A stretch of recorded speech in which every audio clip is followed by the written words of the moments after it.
Vols conèixer quines accions duem a terme a Aigües de Barcelona per reduir els efectes de l'emergència climàtica? Una de les iniciatives més importants és el projecte Ressona, orientat a digitalitzar el cicle integral de l'aigua perquè sigui més sostenible i resilient.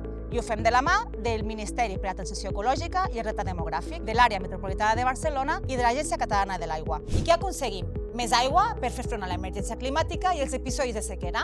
Més anticipació en l'operativa de la xarxa d'abastament i sanejament. Més control dels usos estratègics de l'aigua. Més qualitat i integració de les dades per a la presa de decisions en la gestió del cicle urbà de l'aigua. Reduir l'energia necessària per al servei integral de l'aigua. Minimitzar l'emissió de fins a 6.800 tones de diòxid de carboni a l'any i un estalvi d'aigua anual equivalent a 4.400 piscines olímpiques. Tot per oferir-te el millor servei mentre contribuïm al progrés ambiental i social de les ciutats metropolitanes. Aquest és un projecte finançat per la Unió Europea Next Generation, Pla de Recuperació, Ministeri per a la Transició Ecològica i el Repte Demogràfic, Gobierno d'Espanya.